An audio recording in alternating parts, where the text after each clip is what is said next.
Boa noite a todos. Em nome da Fundação Getúlio Vargas e da FGV Energia, queria agradecer a presença de todos. Essa é uma aula do MBA de Petróleo e Gás, coordenado pela professora Fernanda. E essa aula hoje será ministrada pelo nosso amigo e ex-secretário executivo do Ministério de Minas e Energia, atualmente migrou para a iniciativa privada. Ele vai contar um pouco da história e o tanto que ele conhece. Márcio Félix. Márcio, muito obrigado em nome da Fundação. Você sabe o quanto eu admiro você e seu trabalho e venho acompanhando de perto, bem de perto, o seu trabalho.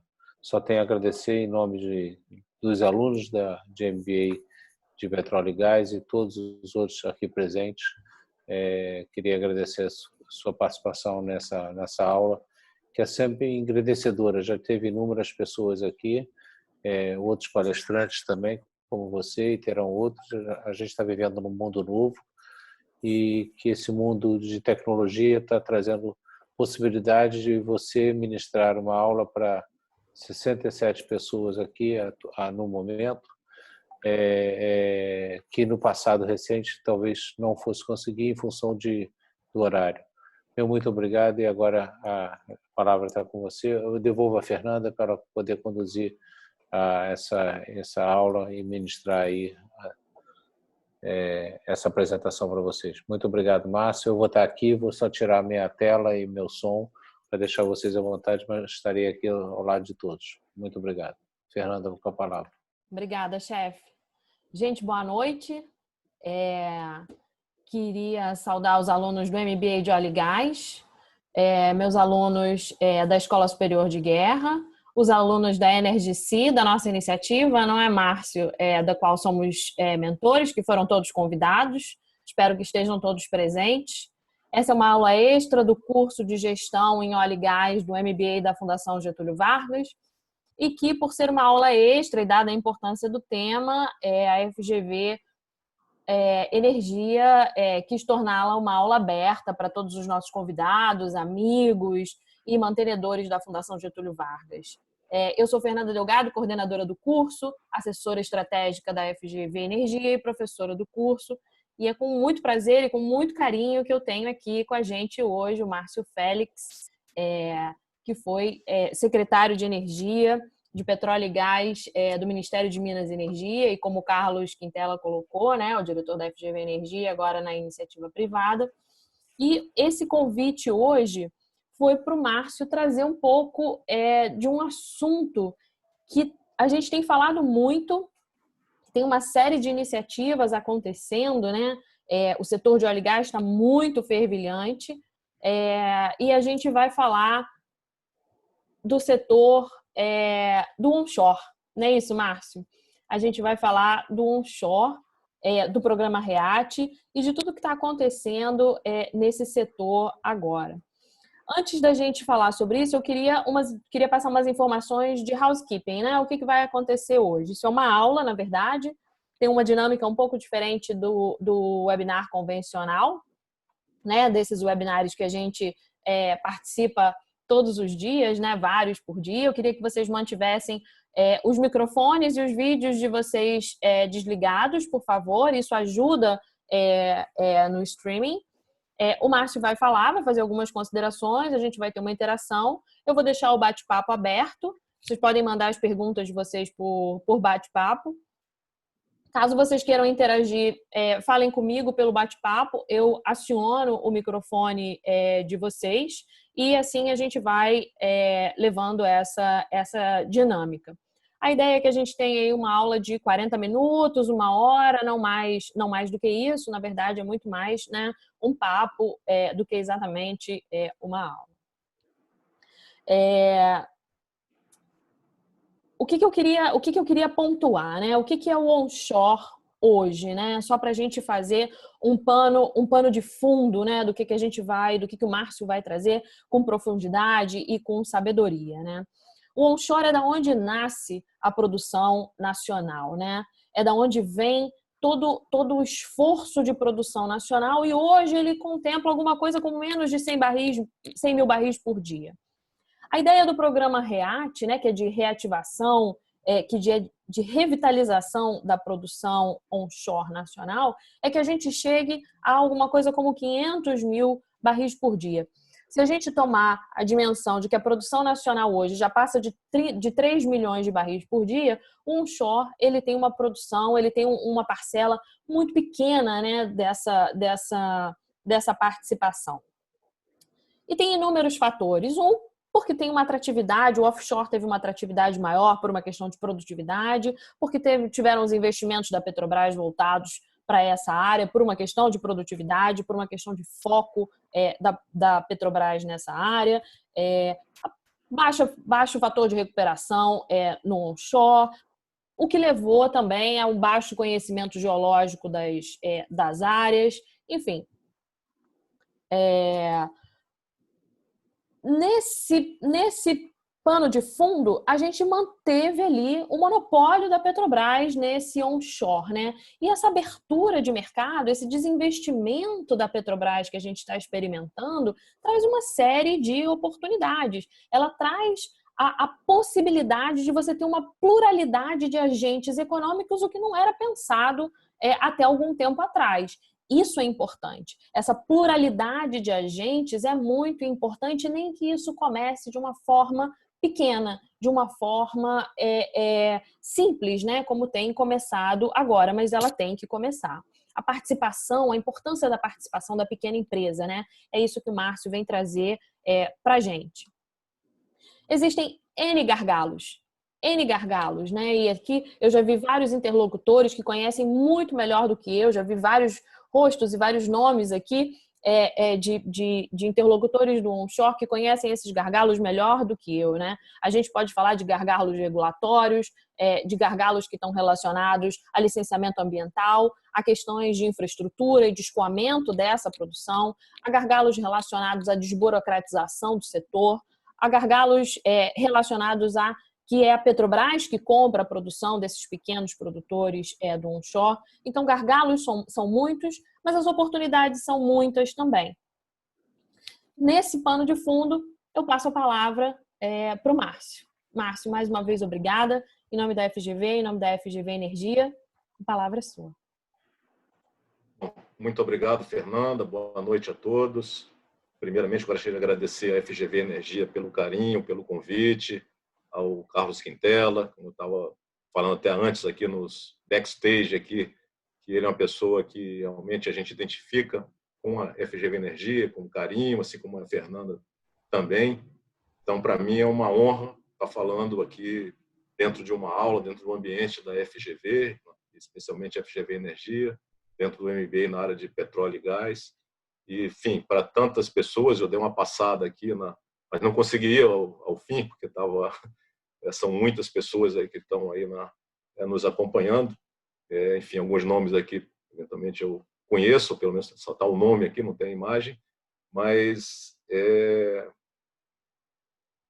vamos dizer assim, começar contando assim, um pouco da minha vida, né? Eu morei pelo Brasil inteiro, aos 20 e poucos anos de idade, eu já tinha morado em todas as regiões do Brasil. E eu tinha prometido a um avô que eu seria engenheiro eletrônico.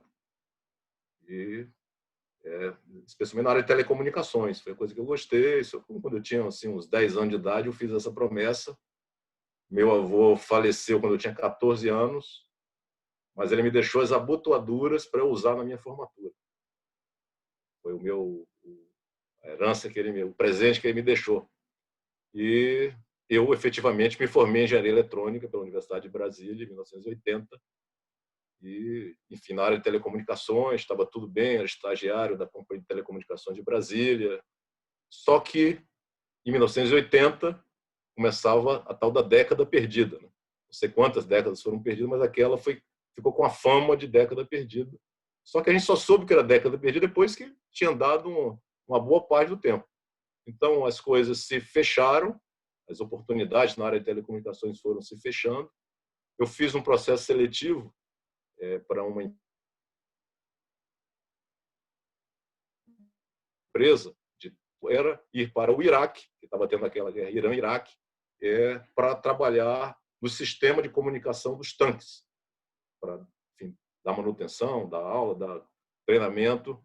E eu falei, poxa, vou me meter numa guerra do petróleo. Então, assim, as sinalizações para o petróleo foram vindo e eu acabei entrando numa multinacional da área de petróleo, que prestava aqui no Brasil, do grupo Schlumberger.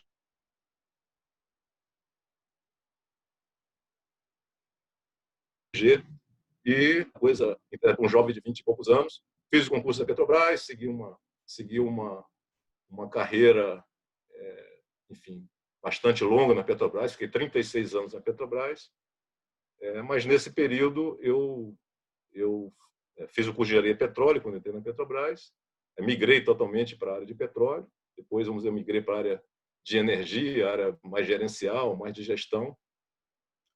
Tive duas oportunidades de ser cedido como empregado Petrobras. Fui cedido ao governo do Estado do Espírito Santo, onde tive a honra de ser secretário de desenvolvimento de dois governadores, do governador Paulo Artung e do governador Renato Casagrande, que é o atual governador do Estado. E depois, em 2016, teve outro convite para ir para o Ministério de Minas e Energia, onde aqui, como foi falado, eu fui secretário de Petróleo, Gás e Biocombustíveis e também, durante o período, fui secretário executivo do Ministério. Então, trabalhei com 3 ministros diferentes, 2 governos, 2 presidentes diferentes. E, enfim, foi a 4ª vez que eu morei em Brasília. E aquele retângulo ali onde tem a esplanada dos ministérios, a Praça dos Três Poderes, é uma área que eu passava, mas eu sempre imaginava assim, como é que funcionava aquilo, como é que as coisas aconteciam. E aí eu pude aprender um pouco. Passei 3 anos, um período muito rico aí de transformações. E aquele negócio da crise, de tempos em tempos, não sei qual é a frequência, não sei se dá para botar um modelo, mas várias crises, a crise de 1900, dos anos perdidos, dos anos 1980 para cá, várias e diversas crises aconteceram como a gente está hoje. Então, eu não estou aqui para falar de crise, porque a crise passa e às vezes a gente fica preso, amarrado pela crise e deixa de fazer as coisas que a gente acha que tem que fazer. Então, após quase 40 anos de carreira como empregado, enfim, seja na empresa privada, seja da Petrobras, empresa de economia mista, seja trabalhando em funções públicas e algumas participações em organizações da sociedade. Nunca fui professor, mas eu reclamei do curso de engenharia petróleo da Petrobras, de uma matéria lá, então pediram para eu reestruturar a matéria. Eu reclamei, pediram para reestruturar a matéria e fui ser professor. Tinha 3 turmas de engenharia de petróleo diferentes, turma A, B e C. Eu tinha que dar aula igualzinha, porque a prova lá era eliminatória, né? Quer dizer, a pessoa tinha que passar. Isso me consumiu muito, assim, de eu ter que fazer essas aulas e tal, e o julgamento dos alunos. Então, assim, nunca fui professor, não tenho essa vocação, então não estou aqui como professor, como a doutora Fernanda aí, que é doutora, né? Você está no mudo aí, Fernanda. Falando que julgamento de aluno é uma coisa séria. Então, assim, a gente vive um mundo que hoje a gente é fotografado, no sentido assim, de a gente é olhado de diversos ângulos. As redes sociais, elas são uma espécie de quase telepatia, que as pessoas se manifestam nos momentos mais, enfim, pitorescos, mais em situações de alegria, de tristeza, de medo, de sofrimento, de angústia, enfim, de esperança, enfim. Então as pessoas vão se revelando mais e a gente vai conhecendo as pessoas e energia é um negócio que move o mundo e o petróleo é algo sempre polêmico. Nesses tempos todos aí, o petróleo esteve por trás ou junto de várias crises, guerras e o petróleo é uma coisa que apaixona.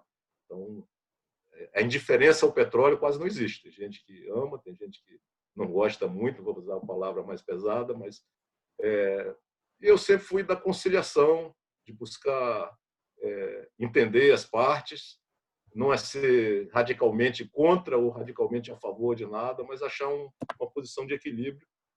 Eu sei que estou falando para muitos jovens e também para pessoas assim mais contemporâneos meus, mas assim eu estou aqui em 2020, em março de 2020, após cumprir a quarentena eu saí do Ministério em setembro, e também deixei a Petrobras em julho do ano passado, eu resolvi começar uma nova vida, de ser empreendedor, e trabalhei, enfim, em vários projetos importantes, inclusive área do pré-sal, enfim, várias descobertas, mas eu escolhi o onshore como uma base.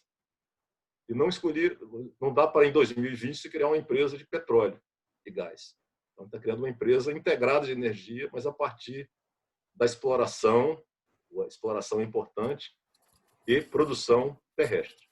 Não é só pegar campo maduro e extrair o que está lá ainda, que pode ser aproveitado com o melhor fator de recuperação, com tecnologias. Então, a minha ideia é ajudar a identificar o potencial petrolífero brasileiro, pelo menos testar, fazer algumas coisas que quebrem paradigmas. Então, quando eu comecei na indústria do petróleo, há quase 40 anos, se falava e cabia à Petrobras a missão de avaliar o potencial petrolífero nacional. Como não tinha concorrência, nada, até esses números eram abertos. Falavam então de 10 bilhões de barris, que era o potencial do Brasil há 30 e tantos, 40 anos atrás. Esse potencial já ficou para trás, só que hoje não tem ninguém para calcular esse potencial. A Petrobras deixou de ter essa missão com a abertura que teve, mudança do monopólio em 1995, regulamentação, e a ANP, EPE, não tem, a CPRM, mas que hoje a gente está vivendo uma reestruturação do Serviço Geológico Brasileiro, fazer um papel de integrar a mineração. Eu fui numa cerimônia de 50 anos, ano passado, acho, de 50 anos do Serviço Geológico do Brasil, a CPRM. E aí pediram lá para eu falar alguma coisa, eu dei um Google para ter alguma coisa. Quando eu olhei, botei Serviço Geológico do Brasil, porque eles é Companhia de Pesquisa e Recursos Minerais, mas por que quer se chamar de Serviço Geológico do Brasil e tal? O Serviço Geológico americano é muito conhecido mundialmente, e é uma autoridade. Então, eu falei, pô, o cara quer ter uma presença, quer... E aí eu fui olhar Serviço Geológico do Brasil, fundado em 1907. Eu falei, peraí, como é que está fazendo 50 anos? Então, quando o petróleo começou a surgir, nos anos 40, 50 do século passado, o petróleo, como super poderoso, se separou do reino mineral, assim, declarou independência e seguiu uma vida própria, e no Brasil, com a Petrobras carregando. Inclusive, o planejamento energético do país na área de petróleo e gás era feito pela Petrobras, assim como do setor elétrico era feito pela Eletrobras. A EPE, a Empresa de Pesquisa Energética, foi criada em 2004, se não me engano. Então, é coisa muito recente. E esse planejamento... Então, e a gente está vivendo agora, nesses dias, a verdadeira abertura do setor de óleo e gás. O monopólio foi quebrado em 1995, mas agora, 25 anos depois, é que a gente está vivendo efetivamente uma transformação ainda um pouco tímida. E a gente tem... O Brasil é um país continental, como todo mundo sabe, tem bacias sedimentares espetaculares, enormes. Monteiro Lobato, em 1937, antes da primeira descoberta no Brasil, ele lançou o livro O Poço do Visconde, onde ele descreve tem um capítulo só para descrever as descobertas feitas no Brasil. Ele fala no passado, e no final do capítulo ele conclui: e o Brasil se tornou o maior produtor mundial de petróleo. Então, não sei se isso ainda vai acontecer, mas ele já acertou muita coisa. Então, o que ele não acertou, ainda tem a chance de... Então, leiam pelo menos esse capítulo do livro, que é instigante. E eu perguntando, conversando com geólogos, e lá era tudo em terra, não tinha pré-sal no Monteiro Lobato. Nem se pensava em ir para o mar naquela época. E foi através de comparações, com informações que existiam de outros países, ele foi comparando as bacias e conseguiu fazer uma regra de 3, assim. E aí é o seguinte, a gente pega hoje, por exemplo, Estados Unidos. Estou falando só do onshore. Assim. Estados Unidos, o Texas, um estado também grande, poderoso, tinha, antes dessa crise, agora não sei exatamente quantos tem, mas eles vão e voltam, tinha cerca de 200 mil postos produzindo, onshore. E produzindo quanto? 4 milhões e 900 mil barris. Estava beirando 5 milhões de barris. Mais do que o dobro do pré-sal. E o pré-sal é famoso, e o terra, cara, o posto produz. Os Estados Unidos tem cerca de 1.300.000, 1.200.000, 1.300.000 postos produzindo. O Brasil tem 7 mil. Ao longo de todos os tempos, o Brasil furou menos, sei lá, o Brasil furou 30 mil postos, 40, 30 e tantos mil postos. A Argentina furou 60 mil. Os Estados Unidos, milhões. E cada poço em terra nos Estados Unidos, quer dizer, dos 1.200.000 postos, 200 mil produzem um barril ou menos. E 800 mil, estou arredondando os números para facilitar a compreensão, a guardar essa relação, 800 mil postos produzem 10 barris ou menos. Quando a gente olha uma coisa dessa aqui no Brasil, diz, coitadinho, esse cara tem um barril, a empresa, isso aí não existe, não tem valor. E lá é o país considerado mais capitalista do mundo, e tem valor não só financeiro, mas o trabalho da pessoa, ele ter um posto, 2 postos. E agora circulou aí no WhatsApp, o pessoal circulou uma matéria que saiu em algum local, alguma revista, algum meio de comunicação, falando de um empreendedor americano que tem 60 mil postos. E começou, claro, com um. E começou aos 32 anos de idade, o cara foi ser contador, foi trabalhar, ele não queria estar na indústria do petróleo, mas o pai estava, o avô estava, e ele esteve, né? E ele resolveu ir para aí. Aí comprou um poço, hoje tem 60 mil postos. E aí a gente diz assim, poxa, isso é coisa dos Estados Unidos.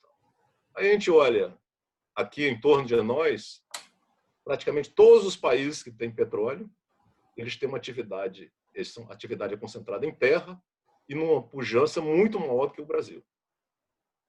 Em territórios muito menores, seja a Argentina, seja a Bolívia, seja o Equador, o Peru, Colômbia, com guerrilha, quando teve, com cordilheira, com selva. Eles conseguiram produzir quase 1 milhão de barris por dia em terra. Venezuela, tudo bem, é um ponto fora da curva, tem seus desafios, tal, mas está num outro patamar. Para a gente ficar na América do Sul. Então, assim, as Américas, boa parte do petróleo, os Estados Unidos são o maior produtor de petróleo do mundo, 14 bilhões de barris. A grande parte desse volume está em terra. Então, por que isso não acontece no Brasil? Acho que tem que fazer uma espécie de terapia de vidas passadas para olhar um pouco para o futuro. Talvez, assim, o petróleo começou de um sonho, lá o Monteiro Lobato foi um dos personagens, aquela campanha O Petróleo é Nosso, tudo isso que virou uma coisa estigmatizada, ideológica, essas discussões todas, se o Brasil tinha ou não tinha petróleo, se eram as multinacionais, era uma empresa nacional. E no Monteiro Lobato tinha a empresa da Dona Benta e a Atarip, que era a empresa. E a Atarip, que está lá no livro dele, uma pessoa chegou para mim, um colega, falou assim, pô, Atarip, tá vendo o que significa assim? Eu, assim, inocentemente, não entendi o que significava Atarip. Mas aí ele falou, ó, leia ao contrário, pirata. Então tinha a empresa Atarip e a empresa da Dona Benta, que era a Petrobras. Antes existia a Petrobras. Então, ao olhar tudo aquilo ali que o cara previu e aconteceu ao longo de décadas, eu acho que dá para acreditar vamos dizer assim, que dos que não aconteceu, a gente tem que fazer acontecer. Então, como que a gente, no Brasil, a gente vê, às vezes, uma empresa adquire uma área terrestre e vai fazer, anuncia, em vez de fazer 3 poços. Então, assim, a gente tem que criar escala. Quando eu saí, eu disse assim, eu não vou ocupar o lugar de ninguém. Eu vou para os espaços vazios, porque eu quero mostrar, um exemplo, criar uma empresa fractal para que inspirem outras pessoas, inspirem os jovens a fazer. Os Estados Unidos têm cerca de 9 mil empresas independentes de petróleo. O Brasil, assim, ativas aí,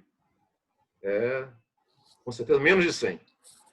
Com boa vontade está na casa dos 100, contando com Petrobras, Exxon, etc.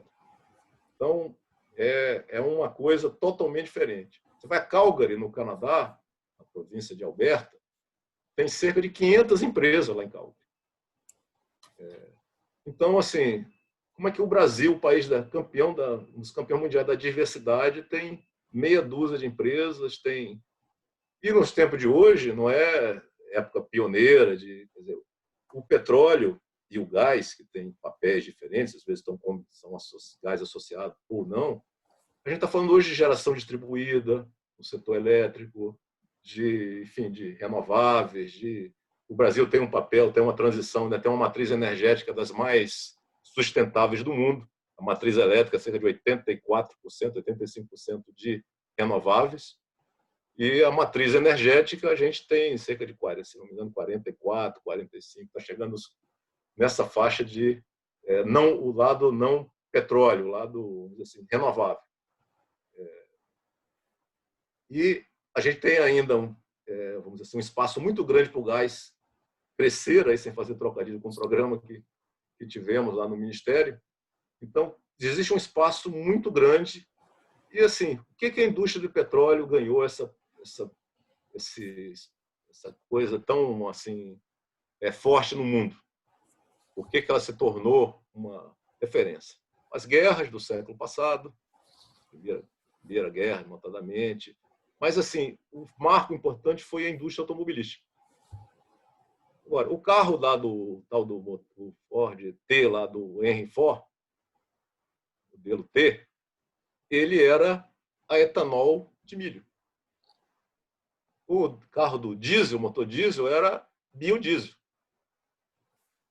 Só que veio o petróleo, aí veio esses filmes, que a gente vê hoje a história se repetindo, parece do passado, com outros personagens, outras coisas. Como é que o WTI, o petróleo americano, o West Texas Intermediate, como é que ele chegou a um valor negativo? Por causa da infraestrutura, né, do acesso, como é que transporta. Hoje o WTI está 32, 33 dólares o barril, quase igual ao Brent, que está a 35. Você vê algum horário aí, os números variam um pouco. Mas, assim, para o Brasil, para um onshore brasileiro, que o custo, a maior parte em real, e o câmbio que deu uma descolada, para nós o petróleo aqui está 50 dólares. Um tempo atrás. 35 dólares equivale a 50. E a gente fica chorando 35. Mas ele vale 50, já que a gente está em reais e é pago em, quer dizer, a referência é em dólar. Então, assim, existe um conjunto de oportunidades só nas bacias existentes, para não abrir novas fronteiras, que é uma outra coisa que eu acho que é importante, como o agronegócio brasileiro avançou e abriu fronteiras. Eu morei em Brasília, morei 4 vezes em Brasília. A primeira vez eu morei muito criança. A gente olhava o Cerrado, que na época Brasília estava ainda em construção, ainda bem no início, assim, já inaugurada, mas muita coisa sendo construída. A gente andava, via aquelas árvores retorcidas e tinha gente assim, por que não tira tudo isso e bota um gramado, Aí o pessoal, não, a gente ainda tinha ali um sentimento ambiental, alguma coisa. Eu vi as pessoas dizendo, isso não serve para nada, só para deixar isso aqui. E se sobrevoa, quem sai a Brasília, sai voando ou chega no aeroporto, vê que a soja está quase dentro de Brasília. Coisa que não faz muito tempo. Então, assim, as fronteiras que foram... a gente ficou, por exemplo, a Bacia do Paraná, uma bacia do Parecis, Mato Grosso do Sul e Mato Grosso, para falar de uma região bem agrícola. A gente tem ali em cima soja, milho, cana-de-açúcar, produzindo etanol, produzindo biodiesel, produzindo biogás, e a gente não consegue juntar, talvez, fazer o que o Basel é bom em miscigenação energética, sincretismo energético, de juntar essas coisas como foram as soluções. O que o Brasil tem? O Brasil hoje tem o carro mais sustentável do mundo, mas não tem essa fama. Então, o híbrido Flex, que foi lançado no ano passado, ele é o carro de menor pegada, vamos dizer assim, de carbono do planeta. Ele funcionando, ele rodando no Brasil. Mas ele não tem essa fama. Então, não tem um carro elétrico ligado numa bateria, não um carro elétrico, por exemplo, com uma célula de combustível. Teve uma montadora japonesa que trouxe ele para o Brasil e testou e está sendo desenvolvida essa solução. Mas a gente pensa que só o Brasil faz isso. Não, alguns outros países também fazem sincretismo energético. Estados Unidos são um exemplo. China, Tailândia, Índia, Paquistão, os países que têm muita gente por necessidade ou por diversidade natural, fazem isso tudo. Então, assim, essa meta do 500 mil barris, algumas pessoas me questionam. Por que 500 mil barris? Da onde tirou isso aí? Eu falei, 500 mil, para mim, é um número que vamos dizer, se a gente considerar 500 mil barris de óleo equivalente, sem produzir, vamos dizer assim, o gás que já está descoberto no país, na Amazônia a gente usa óleo combustível, óleo diesel para gerar energia elétrica, mas tem gás descoberto lá que agora que está indo para o mercado, o Campo de Juruá. Que eu trabalhei lá nessa década perdida, já comecei a ganhar. A segunda metade da década eu estava lá. E a única vez que alguns desses postos produziram foi quando eu acompanhei um teste de formação lá no meio da floresta amazônica. E olhava aquilo ali, e, enfim, a gente conhece as pessoas, conversa, e alguns personagens são os mesmos. Chegava na cidade de Caruarí, a gente descia em Caruarí, no aeroporto, o avião dava um rasante para as pessoas saírem da pista. Quando o avião pousava, vinha aquela garotada, todo mundo atrás do avião. É um negócio que puxava a gente para vender alguma coisa, para fazer. E lá tinha uma placa, assim, grande, na entrada da saída do aeroporto. Assim, Caruarí, a cidade do futuro. E aí eu fui perguntar qual o futuro não aconteceu. Porque o futuro era o gás. E o gás está lá, descoberto, e não foi transformado em riqueza ainda. Ainda, até hoje. Até hoje. Então, assim, a gente tem, vamos dizer assim, tem que olhar essas riquezas que estão ao nosso alcance, num país que não vamos dizer assim, que tem contrastes sociais, tem desafios gigantescos, que uma ajuda dessa de R$600 por mês mobiliza quase metade da população brasileira, ou seja, os que estão acessando mais, se cada um tiver um dependente só, já chegou metade da população brasileira. Então, isso é um espanto. Isso chocou. Pode ter alguma coisa errada, alguém que entrou, que não podia, não sei o quê, mas assim, o fato é que existe uma situação realmente complicada. E o onshore é tudo isso. Então, assim, voltando quando surgiu a indústria Por que a indústria do petróleo tirou os biocombustíveis lá no início da indústria automobilística? Porque inventaram o refino. Porque o craqueamento, tal, porque era óleo in natura. Quando aqueles Rockefeller da vida, Paul Getty, os famosos, lendários caras do petróleo americano, aquelas guerras de botava fogo no outro, sei lá, aqueles filmes que tem do transporte, etc. A corrida para o oeste, ferrovia, você vê que hoje tem quase a mesma coisa, tem gargalos logísticos, o petróleo está sendo usado.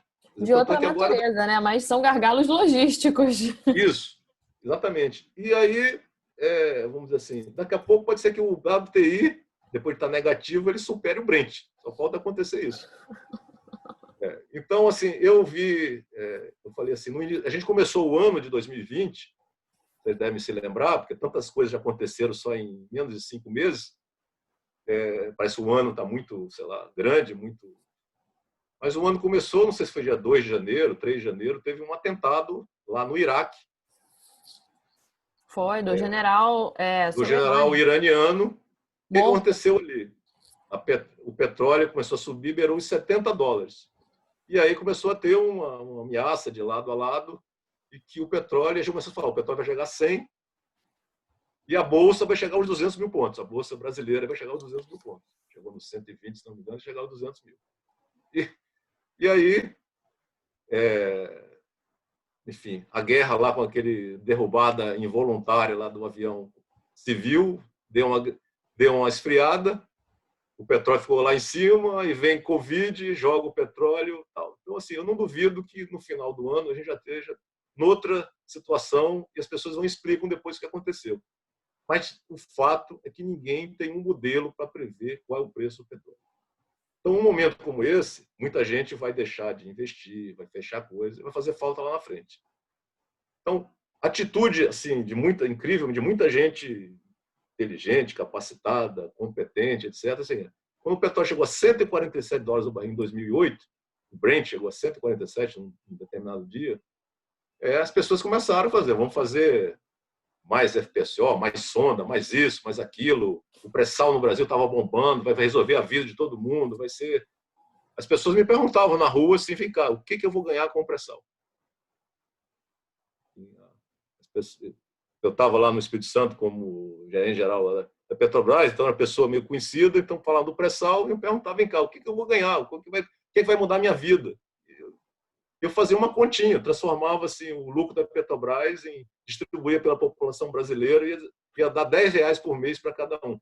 Eu falei, o que você vai fazer com isso? Não vai mudar a vida de ninguém. Tá bom, vamos pegar só os mais necessitados, vamos dar R$100 para cada um. Não era nem o Bolsa Família, era um equivalente a um Bolsa Família. Então, assim, não tem a riqueza, ela tem que ser trabalhada de uma forma vamos dizer, distribuída. Então, o onshore é uma distribuição natural. Tem espaço vazio, é como se você pegasse a fronteira do agronegócio em 1980, e eu vi pessoas que foram para Rondônia, foram mais recentemente para o sul do Maranhão, sul do Piauí. O Piauí é um estado que ficou estigmatizado, mas é uma potência econômica. É um estado totalmente transformado. E as pessoas, a gente às vezes não enxerga essas mudanças. E muitas foram pelo agro. Então, existem fronteiras do petróleo e gás que têm que ser vencidas de outro jeito. E hoje em dia não é para fazer assim, o petróleo é um vilão como combustível para o transporte. Mas alguém fala mal de asfalto, todo mundo quer uma estrada asfaltada. Não vi ninguém dizer, não é para asfaltar a estrada. Lubrificante, fertilizante, cosmético, enfim, toda a linha petro, gás, bioquímica, assim, leva a um outro tipo de solução. Uma usina de cana-de-açúcar, de produção de etanol e açúcar, a partir de cana, ela funciona uns 7 meses por ano. Então, se você consegue colocar, e ela pode gerar, por exemplo, biogás com os resíduos durante um período, você consegue integrar isso, você faz um regime com petróleo e gás, ou como você está juntando, fazer um híbrido de eólica e solar, a gente começa a ter soluções que funcionam e tem vamos dizer assim, uma pegada de carbono mais adequada, um uso que não seja transporte, acho que é uma revolução que está em curso, a questão da mobilidade. Então, assim, o Brasil tem potencial não testado, tem uma das mudanças que foram feitas na nova política de exploração e produção aprovada em 2017, que é uma revisão da que tinha anterior em 2004. Teve a base, entre várias coisas, mas permitiu a oferta permanente de áreas. Talvez o Brasil seja o único país do mundo hoje que todo o território brasileiro, todo o território do país, né, no caso, está na oferta permanente. É claro que tem áreas que, enfim, você teria que pedir para a ANP para colocar, estudar tal. Mas tem 800 áreas, aproximadamente, que estão na oferta permanente. Mas qualquer área, qualquer terreninho do território brasileiro pode estar na oferta permanente, pela regulação. Então, é como se você chegasse e fosse outro país assim, eu queria, eu chegasse aqui em 1500, eu quero, vamos dizer assim, pegar uma coisa imobiliária aqui, mais fácil, mas não de 1500, mas mais recente aqui, de 100 anos aqui, ou mesmo 100 anos aqui, zona sul do Rio de Janeiro. Não era local nobre. Depois mudou. Copacabana Palace foi construído cercado de areia, não tinha nada. Então, pessoas que tiveram visão e foram mudando o modelo. A região mais nova, aí, Barra da Tijuca, para quem é do Rio, ela era tipo assim, um negócio que não tinha nada há 40 anos atrás. Então, assim, era bem rarefeito. Então, houve até um momento que se fez um plebiscito aqui no Rio para emancipar a Barra como sendo outro município. Você lembra disso? Hoje pode parecer uma coisa meio assim, surreal. Então, assim, o mundo está cheio de oportunidades e se a gente olhar o setor de óleo e gás, setor de exploração e produção, integrando com outros energéticos, a gente vê o onshore como uma oportunidade de empregar milhares de pessoas. 500 mil, a nossa empresa, já que a gente falou 500 mil, é muito, a nossa empresa está se propondo a contribuir com 100 mil barris até 2030. 100 mil barris de óleo equivalente. Mas se ninguém, eu não quero que eu tenha que fazer sozinho os 500 mil, porque vai ser uma concentração de riqueza. Eu quero que outros façam e busquem soluções integradas com o agronegócio. Por que a gente tem uma refinaria de celulose, uma refinaria de biodiesel, uma refinaria de etanol e açúcar e uma de óleo e gás em seus derivados, planta petroquímica, planta gás química, disso, daquilo, planta verde, planta marrom, planta etc. A gente Se a gente integra isso aí, a gente tem um ganho de escala, um ganho, tem sinergias gigantescas. Paradigmas de, por exemplo, manutenção, uma coisa mais simples, de logística, não são compartilhados. Então, a gente não consegue criar o conceito de escala. Aí, não, porque nos Estados Unidos o subsolo pertence ao dono da terra, não sei o quê. Mas, olha a Colômbia, não vou olhar os Estados Unidos, olha a Colômbia, olha a Venezuela, olha os nossos países aqui. A Bolívia tem uma potência de gás, o Brasil não tem muito mais do que o Brasil em terra. Tem óleo em terra, mas assim, tanto. Mas se eu olhar assim, a obra de arte que é fazer um poço na Bolívia, nos altiplanos lá, é delicado. Terra indígena. Colômbia também, né? Na Colômbia, com cordilheira, com selva, guerrilha. Enfim, então assim, e a gente diz aqui é muito difícil, aqui acho que o Brasil é muito, muito grande, muito isolado, naturalmente isolado dos vizinhos, porque pelo lado do oeste, o norte, não tem ninguém perto. E pelo lado oeste, a gente tem floresta, não tem quase contato também. Tem que viajar de avião para encontrar um cara da Colômbia, não se chega, não tem estrada, não tem, as distâncias são proibitivas. Então, assim, eu queria chamar a atenção aqui no Oxó, e aí eu tinha falado para a Fernanda que eu ia dizer alguma coisa assim, procurar fazer uma coisa diferente, que eu não tinha falado antes, que é o seguinte: o Oxó cabem aqui no Brasil, fácil, 1.000 empresas de energia. Hoje em dia, cada um pode ser dono de uma rede de comunicação, até porque o papel já não é quase usado, fica mais fácil. Nós estamos aqui, somos donos de uma rede, como aqui claro, transmite ao vivo, qualidade de imagem, e as TVs estão usando isso agora. As TVs voltaram no tempo, não é um link lá de um satélite, é um link de internet que eles estão usando em muitas das coisas. A pessoa está nas suas casas, todo mundo vai só prestar atenção no que tem na casa, a decoração, o livro, tenta descobrir o livro, o que está, por que aquele quadro está ali, o que significa isso, o que significa aquilo. Enfim, é uma descoberta, é um entrar na casa das pessoas. Então, assim, para a comunicação, isso é uma mudança significativa. Quer dizer, cada um pode ser dono de uma rede de comunicação.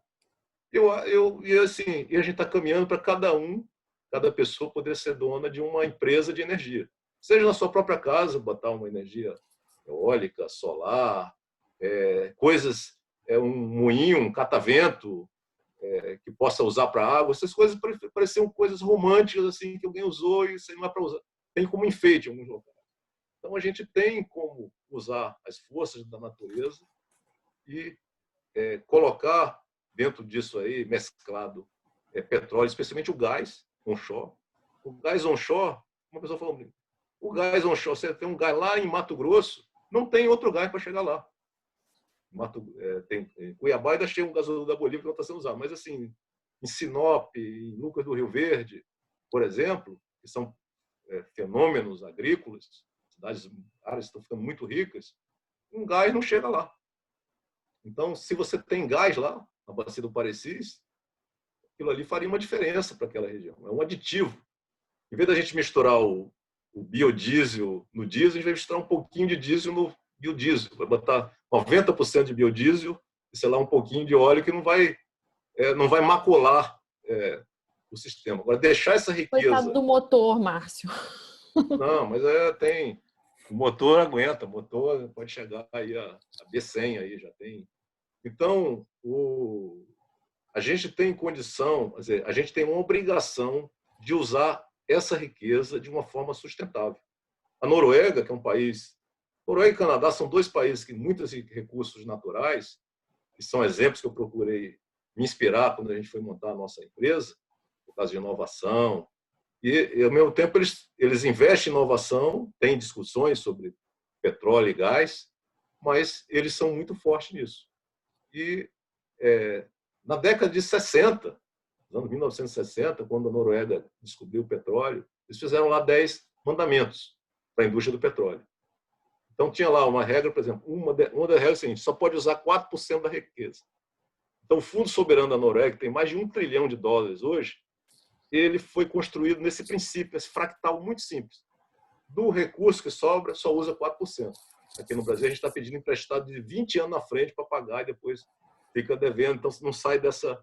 É uma questão, além de tudo, cultural. Uma bola de neve, né? Uma bola de neve. Mas assim, mas a Noruega colocou também um princípio seguinte, que recuperar o máximo do petróleo e gás que tem no determinado reservatório, isso é uma questão de sustentabilidade. De usar o menor número possível de pessoas para trabalhar no campo é sustentabilidade. Então, eles desenvolveram tecnologias subsídio offshore, de produzir lá do fundo do mar para direto para a costa, de ter menos pessoas embarcadas numa plataforma, mais automatização, mas especialmente, eu acho que é o fator de recuperação dos maiores do mundo está na Noruega. E aí o pessoal brinca assim, pô, mas lá na Noruega é tudo mais fácil, geologia é diferente. Aí vem aqui uma grande empresa norueguesa, vou citar aqui a Equinor, no campo de Peregrino, e está já na terceira fase, que era um campo também que se achava que não tinha condição de produzir, porque era muito complicado. Óleo pesado, reservatório. Então, assim, é uma questão de abordagem. Já disse o Pero Vaz de Caminha, né, quando diz aqui, que a terra é boa e se plantando tudo dá. Aquela carta famosa que a gente aprende quando está no banco escolar de criança. E a gente, aquilo virou uma piada, vira meme, hoje seria meme. Né? Mas, assim, quem procura, acha. Então, quem procurar petróleo, gás, casar com as soluções energéticas que tem, vai encontrar emprego, vai encontrar oportunidade de empreender, de gerar negócio. E, na minha visão aqui, eu vou compartilhar uma visão meio... Alguém pode achar que é exagerada, dos 500 mil barris, mas eu vou fazer uma visão, não vou fazer nem a conta, mas é o seguinte, olha, eu vejo o Brasil com o potencial para ter 1.000 empresas independentes de energia, vou chamar de energia, não de petróleo, que vai juntando essas coisas, e que cada um produza o equivalente a 1.000 barris energéticos, 1.000 barris equivalente energético. Você está falando de 1.000 onshore. Onshore. 1.000 empresas onshore produzindo 1.000 barris por dia onshore. Isso. Dá 1 milhão. Né? 1 milhão. Essa continha. Uhum. Então, assim, é um número para ficar assim, Então, assim, eu quero mostrar, a nossa empresa vai trabalhar também para descobrir coisas novas.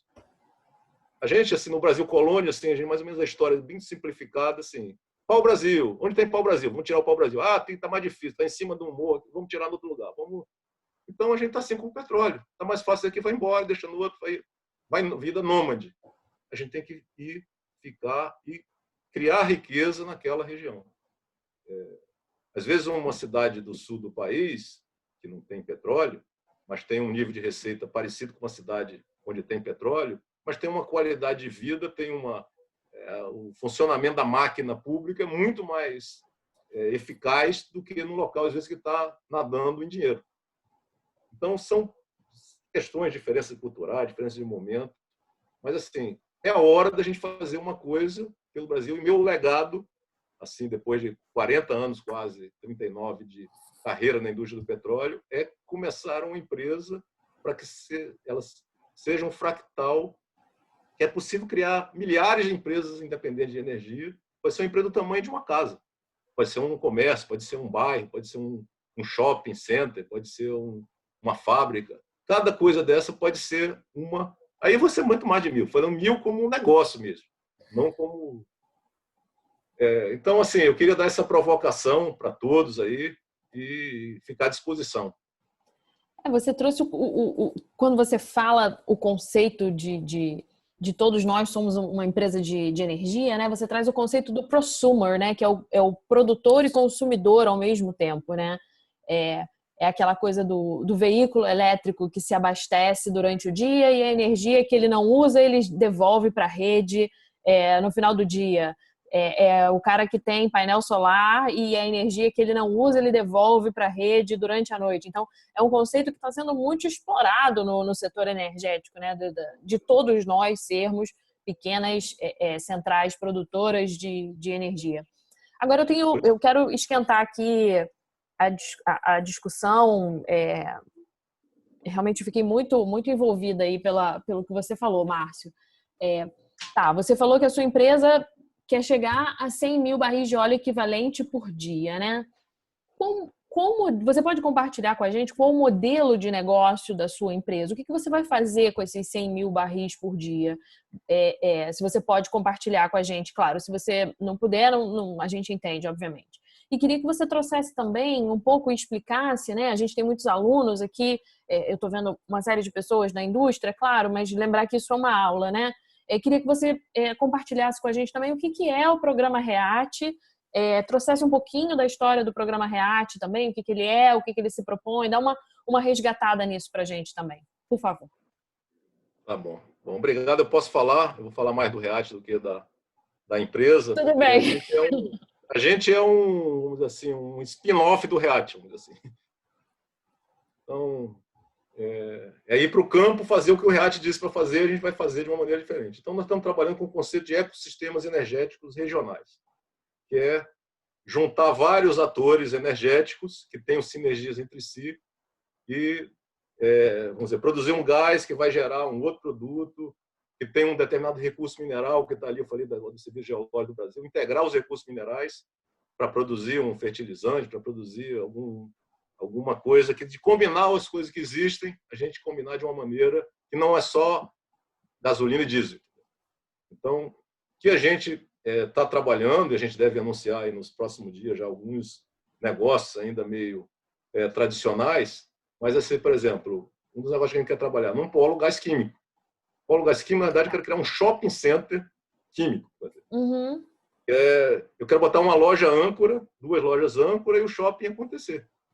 É um polo industrial com fractais.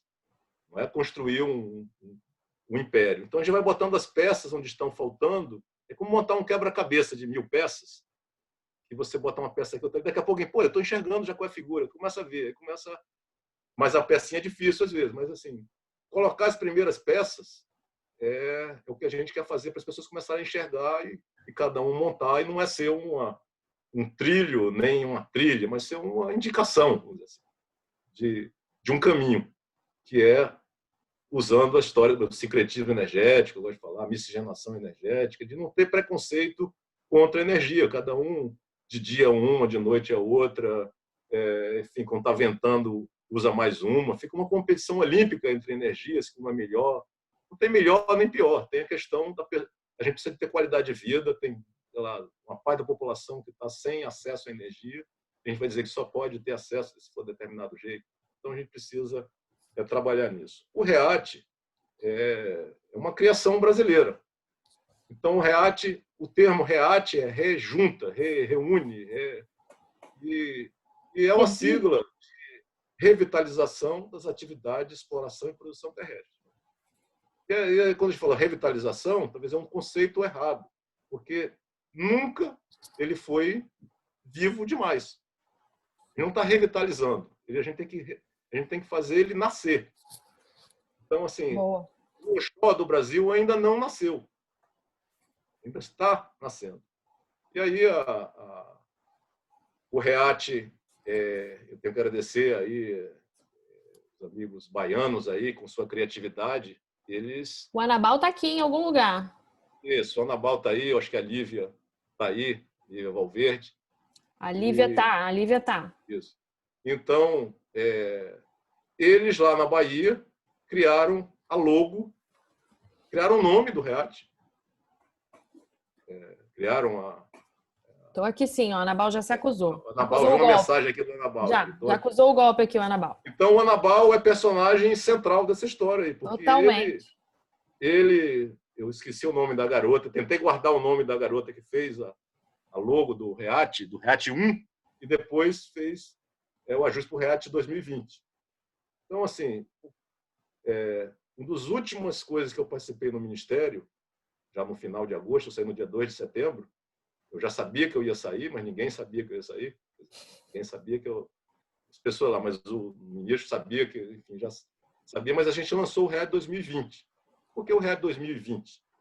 Porque eu digo, um ano como esses números só acontece ainda mais com o Covid, não sei o quê, não vai ser, o pessoal não vai esquecer, mas um ano com essa numerologia só acontece de 1010 e 1010 anos. A Lívia está dando presente, a ABP. A Lívia aqui, não falei que ela estava? Associação Brasileira dos Produtores Independentes de Petróleo. Então, a garota lá que desenhou, fez a logo do REACT, que eu também dei umas opiniões, mas, enfim, só sugestões de algumas coisas, mas é um mapa do Brasil que tem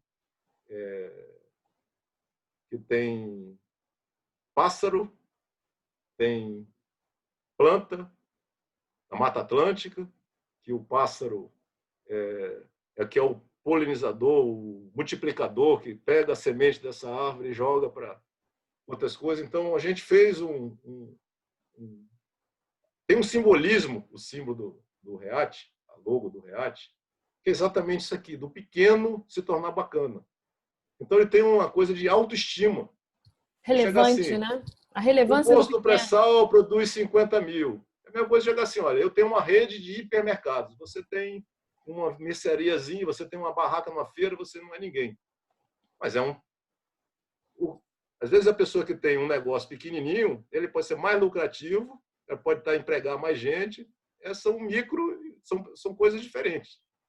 Então, o onshore permite, como nos Estados Unidos, esses caras que ficaram bilionários com petróleo, mais recentes aí, com essas mudanças, com shale gas, shale oil, mas emprega milhares, milhões de pessoas. E é espalhado de uma forma que envolve uma atividade onshore, desde a pessoa que está ali trabalhando num restaurante, ao motorista, todos de uma cidade, de uma região, de alguma forma, se envolvem com aquilo ali, se beneficiam. A riqueza é naturalmente, estou falando de geração distribuída, mas é uma riqueza naturalmente distribuída. Gera muito emprego, né? Isso. Conteúdo local não precisa discutir, porque ele já é máximo. Então, assim, o REAT é um símbolo de afirmação brasileira, de que nós somos capazes de desenvolver uma indústria de energia em terra. Não é só Itaipu, não é só obras gigantes, que são espetaculares e tal, e são importantíssimas, mas com pequenos movimentos, a energia que você pode gerar na sua casa, ou no seu quintal, ou numa área um pouco maior, trazer esse conceito de que isso é relevante, eu acho que é essa a contribuição. Eu não estou defendendo que seja produção de petróleo, eu estou falando de barril energético. Mas o petróleo é um tempero, o petróleo, especialmente o gás, são um tempero nessa visão que eu estou compartilhando com vocês. É um conceito novo, é um conceito mais contemporâneo, né? Até quando você fala de energias renováveis e quando você fala em novos energéticos presentes no mundo, é justamente para que você dê um espraiamento maior, né, do que você ficar concentrado ali em grandes polos geradores de energia, como Oriente Médio, Noruega, Mar do Norte, né? Quando você fala desse espraiamento dos renováveis, o conceito é o mesmo. É que você tenha uma equanimidade maior, né, de fontes energéticas que vão levar a um mundo mais justo, mais equânime, mais plano no sentido de geração de energia. O conceito que você está trazendo para a gente nesse sentido de uma interseção maior de menores é mais ou menos nesse sentido, né? Que com uma quantidade maior de menores para que você tenha um espraiamento maior. Agora, Márcio, tem uma pergunta aqui do Mauro Destre, meu amigo Mauro Destre, falou que está malhando e está assistindo a gente ao mesmo tempo. E eu vou pegar a pergunta dele e vou misturar com umas coisas que você falou. Você fez várias comparações com os Estados Unidos em N momentos, né? Você trouxe o Rockefeller, você trouxe a questão do refinador, você trouxe a questão do número de poços. Em alguns momentos você trouxe a questão da quantidade de poços relacionada ao fraturamento hidráulico também, né? Já que a gente está falando de onshore. Só que comparar com os Estados Unidos, nesse sentido, é um pouco ingrato, né? Você lá tem uma rede de escoamento gigante, né? Você tem uma quantidade de investimento em escoamento muito grande, né? O que você consegue escoar esse gás, esse óleo de uma forma muito mais fácil, né? O que permite a instalação dessas 9 mil empresas independentes de petróleo, porque você consegue jogar isso na rede de uma forma mais fácil. Você não tem um único comprador monopolista, né? Você tem para quem vender essa produção. E você tem crédito fácil. Esquece que a gente está num momento de pandemia, né? Que hoje você está com o shale assim estremecido em relação ao acesso a crédito. Mas é uma realidade de crédito mais fácil do que no Brasil. Queria que você comentasse um pouco essa comparação que é normalmente feita e que para nós não é real, né, nesse sentido. Mas eu falei dos Estados Unidos várias vezes, porque são um exemplo mais conhecido, todo mundo, muita gente conhece, ou já esteve pessoalmente, ou já conhece um pouco da história, mas eu citei aqui os vários países, o Canadá, eu citei Venezuela, Argentina, Bolívia, Peru, Equador, Colômbia, que são países que têm similaridades com o Brasil. O desafio de não ter infraestrutura, não o Canadá, vamos tirar o Canadá. Mas, assim, mas os países aqui da América Latina têm esse desafio.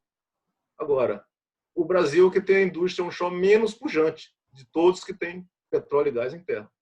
Então, por quê? A gente é uma exceção. A maior parte do petróleo do mundo, 80% do petróleo do mundo está em terra. O Brasil é o contrário, está já indo para quase 100% no mar. Daqui a pouco fecha a terra. E, vamos dizer assim, eu estou querendo provocar que existe, porque eu estou comparando os Estados Unidos por causa do tamanho do território, do tamanho das bacias. Então, a gente tem espaço para chegar num negócio desse. Tá bom, eu não estou falando de 9 mil empresas, estou falando de 1.000. 9 vezes menor. A gente tem uma população que é 2/3 de lá, o território do Lower, dos 48 estados lá do Lower continente. 48, Lower 48 a gente é igual, é um pouquinho maior, mesmo tamanho. Então, assim, Canadá, você pega um monte de área gelada, de um monte de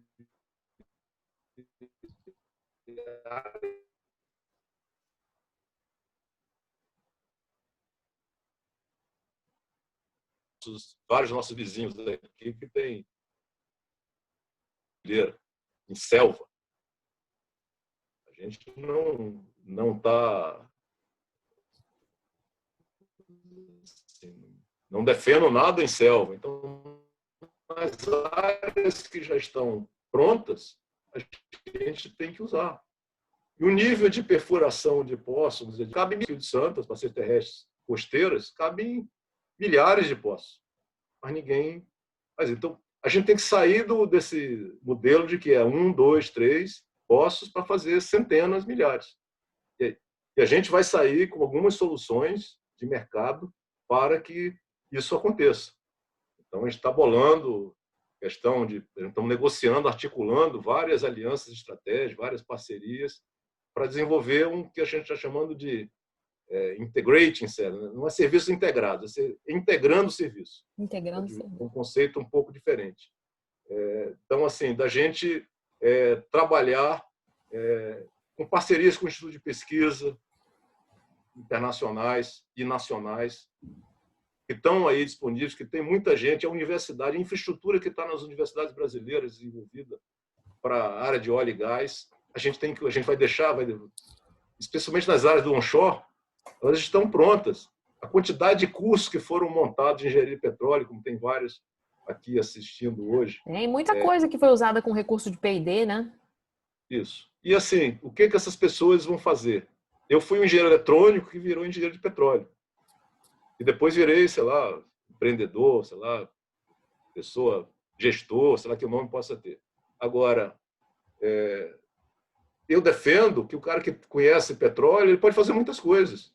Não precisa exatamente trabalhar na engenharia de petróleo. Mas esse tipo de conhecimento ele pode ser levado para outras abordagens. Vamos aproximar gente que não conversa. O cara da siderurgia com do petróleo, celulose com petróleo, agronegócio com óleo e gás.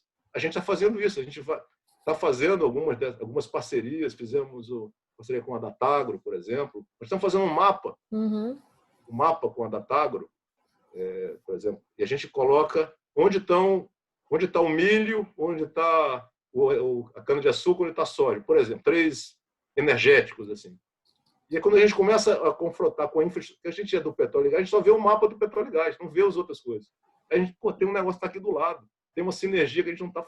Então, a gente começa a olhar aquilo ali, a gente começa a desenvolver intuitivamente o conceito de ecossistema. No caso nosso, energético.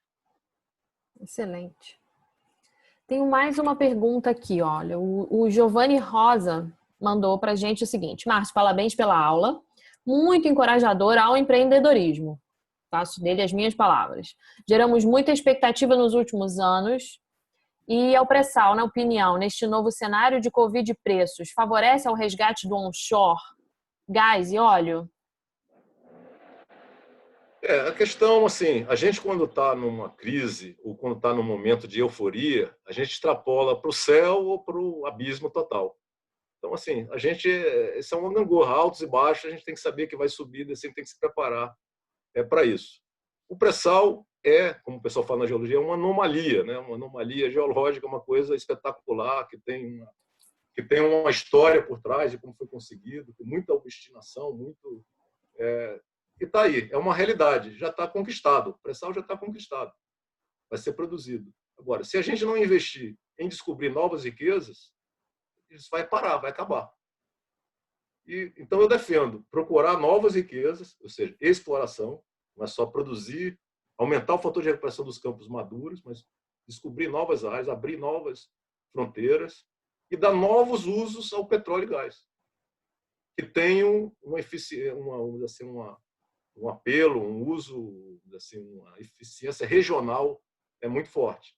Não é o petróleo para ser vendido, para ser transportado para o outro lado do mundo. Esse é o petróleo do pré-sal. Mas, assim, um petróleo, um gás que está produzido, sei lá, se uma pessoa pudesse ter um teto solar em casa, um pocinho de gás para usar, para aquecer, para tomar banho, etc., por que não?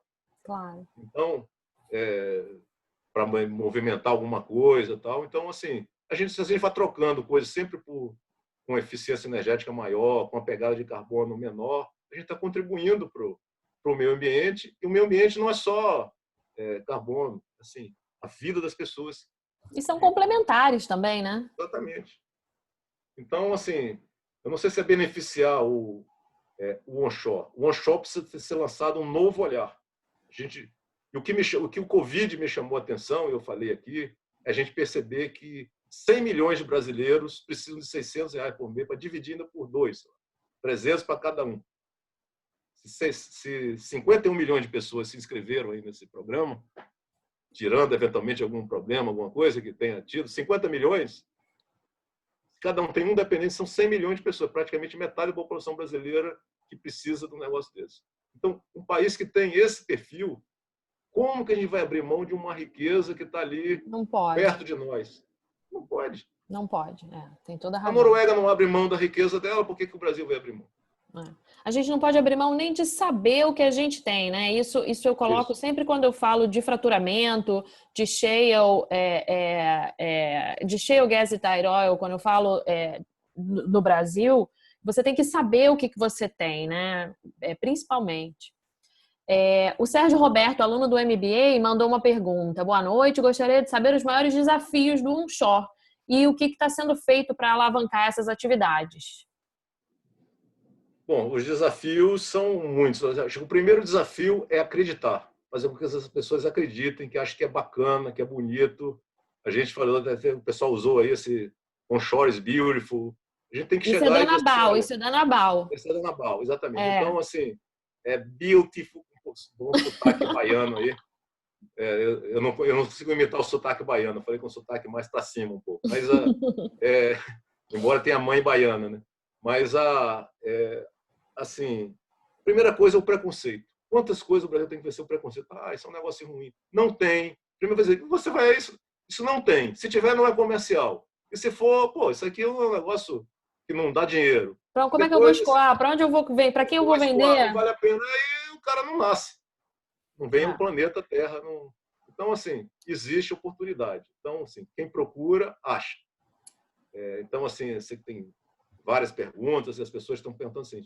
Então, quem está no Ceará, quem está sei lá, em cada lugar do Brasil, tem que olhar o seu quintal. Às vezes a pessoa está procurando oportunidade lá do outro lado do mundo no pré-sal. O Brasil inteiro ficou meio cego pelo pré-sal. Todo mundo quer trabalhar pelo pré-sal.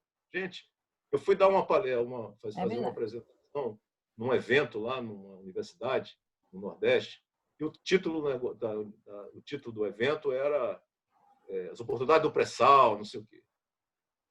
Meu título da minha apresentação região Nordeste, um pré-sal de oportunidades. E fiz uma apresentação que não tinha nada a ver com petróleo e gás. Uma apresentação que eu fui dizer, peraí, como é que são as coisas, que é a história, como é que aconteceu. porque tem um pré-sal, porque a riqueza que você tem aqui, que você não está vendo, tá?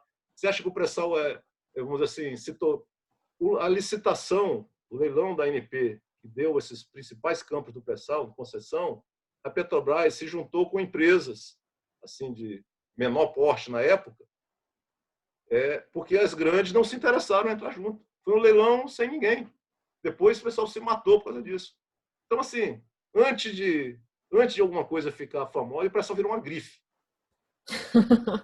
Chegou a se perguntar o seguinte: descobriu um negócio, descobriu um petróleo em algum lugar, a pessoa pergunta assim, uma pessoa de nível assim, chega assim e diz assim: vem cá, foi no pré-sal? Não. Ah, que pena, Não. né? Não é bom. Então, assim, a gente cria barreiras imaginárias. Então, a primeira coisa que a gente tem que romper é ver: tem oportunidade. E tem que usar uma visão diferente. Não é copiar a China, os Estados Unidos, ou o Canadá, ou a Argentina. Mas ele serve de referência para mostrar que a China, por exemplo, produz um óleo extra pesado com temperaturas negativas na superfície. E a gente aqui, às vezes, um óleo pesado, a gente divulga assim: a descoberta foi de óleo de excelente qualidade. Pressupõe-se que tem um óleo de má qualidade, de baixa qualidade. Mas tem de usos diferentes. Depende do modelo mental. Se é para fazer diesel e gasolina, um óleo mais leve é muito bom. Mas se é para fazer lubrificante, asfalto, um outro tipo de óleo mais pesado tem mais sentido. Então a gente tem que, do que tem, e eu acho que talvez isso que a gente tem que aprender, assim, as riquezas que nós temos que transformar sob a nossa ótica, não sob a ótica de uma pessoa que está vendo de longe. Que a gente vai acabar copiando um paradigma e aí importando soluções que não se aplicam exatamente. Ótimo. Essa coisa da oportunidade, eu hoje de manhã estava numa discussão falando de regulação, né? Estava com um funcionário do Ministério de Minas e Energia de Trinidad e Tobago e um do México, né? E tudo que eu falava, e eles viravam e falavam assim: mas você tem o pré-sal. Eu falei: não, mas tem outras coisas no Brasil também. E falava, e eles: não, mas você tem o pré-sal. Eu falei: mas tem outras coisas no Brasil também. Não, mas tem o pré-sal. Você tem toda a razão. Ficou esse carimbo, né, de pré-sal. O Rodrigo Garcia está falando: oi, Márcio, que bom ver você por aqui. Como você vê as seguintes questões? Baixa qualidade de dados geológicos no Brasil e dificuldade de buscar a oferta de dados para encorajar o pessoal na busca de gás natural em terra. Bom, Rodrigo, vou te ver aqui, uma pergunta muito excelente. Eu estou vivendo isso com os nossos investidores que eu estou tentando atrair. E a pessoa pergunta: eu preciso de dados, eu preciso assim. A minha resposta, que saiu na hora, eu nem pensei, foi o seguinte: a primeira vez que eu ouvi esse questionamento mais forte, eu disse assim: se eu tivesse essas informações, eu não estava aqui para te procurar, porque não tinha mais oportunidade. Então, o que a gente está procurando fazer? Estou procurando fomentar. Eu falei aqui do Serviço Geológico do Brasil. A gente tem que resgatar essa integração do setor mineral, dos minerais tradicionais com petróleo e gás. Então, a gente tem que juntar para que o Serviço Geológico do Brasil, a CPRM, possa ter essa visão. Usando, agora, eu estava no Ministério, a gente conseguiu, participei das discussões aí com a ANP, com a CPRM, com a Petrobras. A mudança da Constituição de 95, a sua regulamentação através da Lei 9.478 de 97, dizia que o ativo, a litoteca, as rochas, a amostra de rochas do Brasil, tinham que passar para a ANP. Uhum. E até hoje não passaram. Mais de 20 anos depois. E aí foi feito um acordo, um convênio entre Petrobras e a ANP. A ANP ia construir em Xerém um super armazém para guardar esse negócio. E aí surgiu a ideia, junto com a CPRM, usando o verbo de P&D e tal, passar para a CPRM, que ela cuida do setor mineral brasileiro, que a rocha de um negócio tem a ver com o cara que vai procurar um negócio ou encontra outro. Então tem um agora já não sei se é Belém ou Manaus, Salvador e Rio. Esse prédio da Urca, maravilhoso, que é da CPRM, antigo DNPM, onde vai ser transformado, vai ser revitalizado, restaurado, e vai ser um museu do petróleo, e vai ser e o pessoal quer pegar na rocha, mas às vezes a rocha botar tudo num lugar só, até um risco. Veja o que aconteceu com o museu nosso aí. Então, ela vai estar em locais diferentes, em 3 locais do Brasil, mas é uma riqueza, é um acervo. E a gente tem tanta informação, quer dizer, pouca informação que a gente tem, mas a gente não sabe lidar com a informação. E a única maneira que eu vejo, e eu estou falando muito com jovens isso, é que os jovens são capazes de integrar isso como a gente está interligado aqui. Podia se imaginar que a gente viveria uma situação dessa? A gente fez o evento lá, você participou, né? Quer dizer, a gente não, a gente que eu digo, fui também co-autor co-participante do evento lá do lançamento do jovem, numa sexta-feira à noite. Aí minha filha perguntou, pô, mas você vai fazer uma sexta-feira à noite? Eu falei, 8 horas da noite começou. Os finais de semana estão, assim, tem gente reclamando no final de semana, porque durante a semana pelo menos tem algum trabalho, alguma coisa, a pessoa se ocupa. No final Então é o seguinte, a gente quer uma coisa prazerosa, divertida. Então, assim, o que você vai fazer na sexta-feira? Vai sair com os amigos, happy hour? Então, Não, isso é diversão, isso é lúdico. Então, assim, a gente tem que pegar essa energia, integrar com essas plataformas digitais, integrar os dados existentes e descobrir outros métodos indiretos, outras coisas. Como é que o Monteiro Lobato falou tudo o que aconteceu em 1937, sem dado nenhum? Então, a gente tem que resgatar os dados. E tem muitos, eu estou estudando isso, eu brinco assim, cada semana eu descubro um tesouro desenterrado. Não tesouro, a gente tem que perfurar um poço para achar um tesouro. Estou achando tesouros, seja empresas, sejam pessoas, e seja ativos que estão aí no Brasil, ali, ficando. A gente tem mais da metade da reserva de salgema do Brasil está no município de Conceição da Barra, na divisa do Espírito Santo com a Bahia. Foi descoberta nos anos 1980. Nunca produziu nada. Nada. Falando de petróleo, não é petróleo. Então, assim, mas combinado com petróleo, você vai produzir... você pode criar um polo cloroquímico, pode... Então, tem riquezas que estão aí em locais adequados, que têm desafios sociais, enfim, de inclusão das pessoas e de até manutenção das pessoas nos locais. Então, assim, oportunidades tem para todo lado. É só ter um olhar diferente. Tem gente que olha... Me disseram que Carajás, teve até o CPM organizou uma palestra sobre Carajás. Carajás é uma das maiores reservas de minério de ferro do mundo. Como foi descoberta? Uma pessoa passou de avião e um geólogo lá olhou, aquilo ali é um minério de ferro. Deram um jeito de chegar lá e foi Carajás e nasceu assim.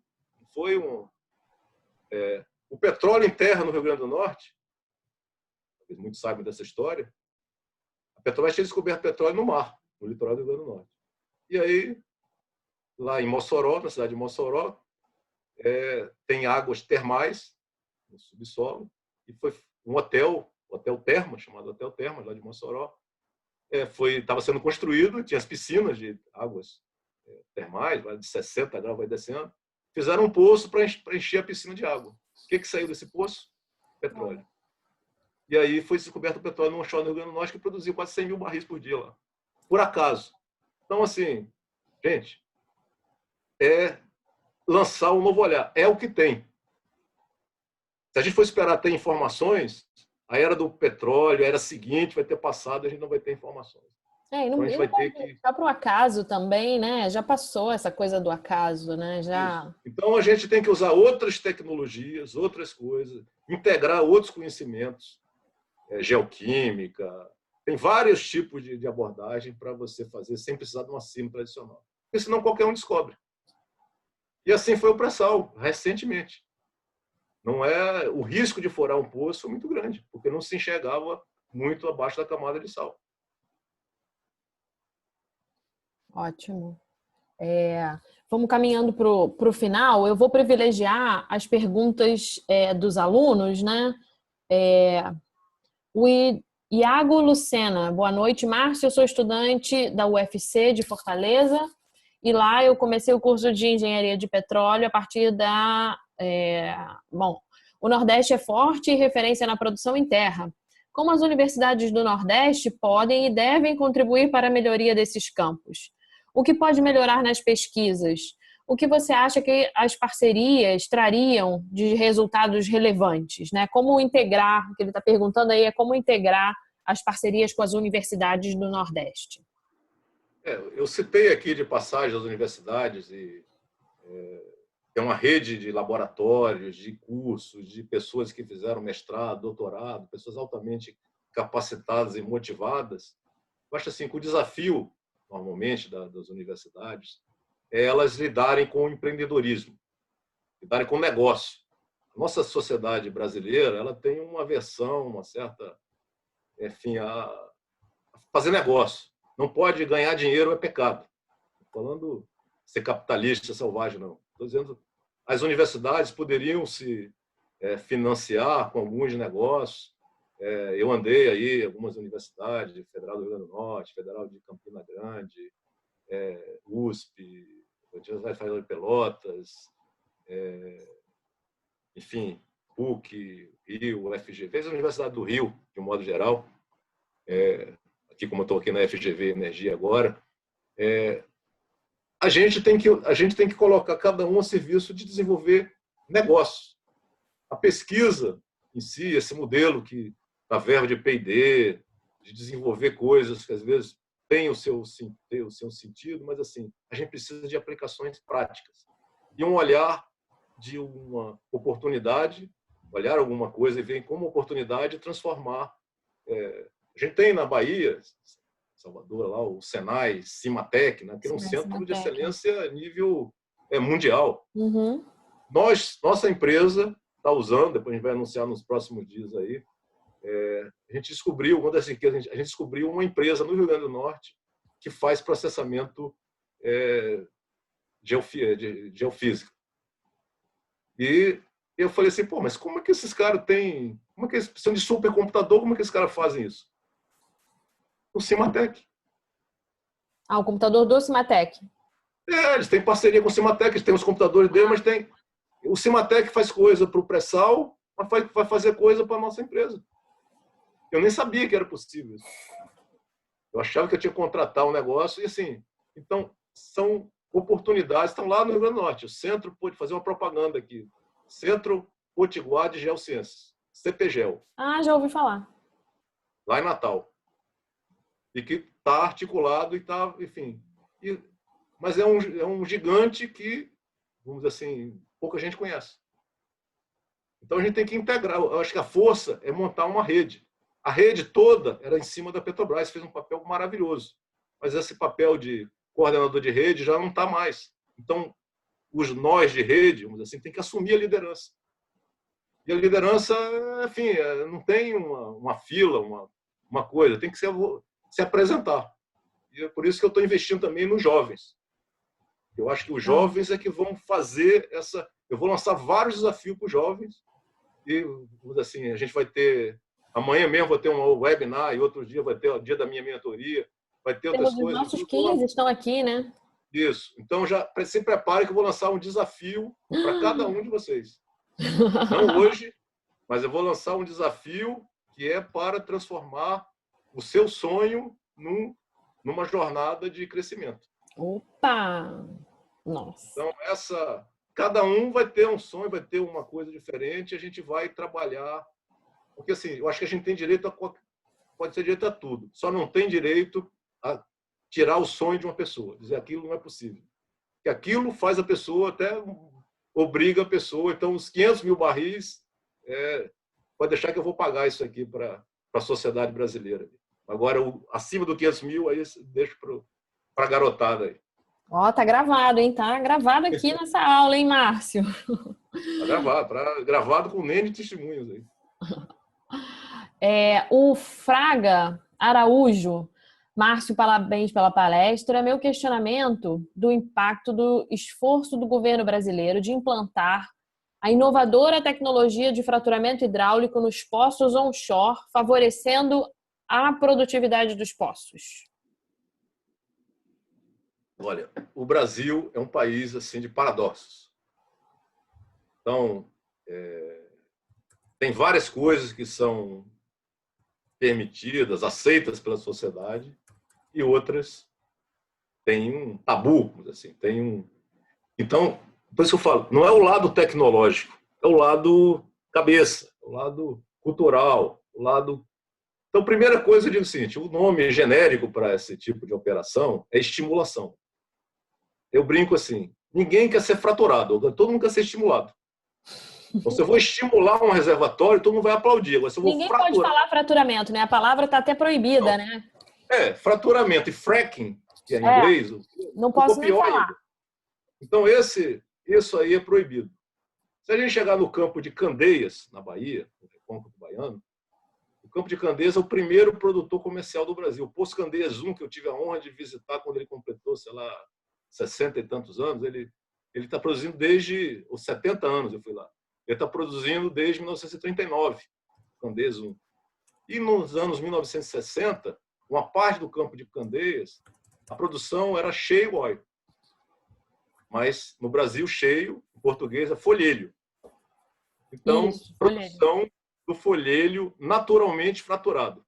Era o que está lá. Ninguém falou nada. Agora que botou fraturado depois, aí até as coisas que eram permitidas antes estão voltando atrás. Então, existe, vamos dizer assim, uma abordagem que o governo está trabalhando para fazer isso, está no REAT, foi colocado como prioridade dentro do programa de parceria de investimento. Mas, assim, eu acho assim, que, para mim, a solução é transformar isso num negócio, não numa pesquisa, não num experimento, numa coisa que hoje tudo é transmitido ao vivo quase, né? Então, vamos lá, vamos ver onde é que está o medo disso aí, onde é que está o tabu. Tem a questão do uso da água, porque, por exemplo, a gente está trabalhando, a gente tem na nossa empresa uma diretoria, não tem de exploração e produção, tem de recursos minerais. Então, a gente começa a achar as pessoas que trabalharam na área de recursos minerais trabalhando no petróleo. Então, a gente começa nós vamos integrar. A ordem é desfragmentar, integrar os conhecimentos, para ver coisas diferentes. Então, a Argentina, para não ir lá para os Estados Unidos, a Argentina está disparando, a produção de gás disparou com shale gas, com fraturamento, com, enfim, estimulação. Falaram que não tinha água na Argentina, acabar com a água da Argentina.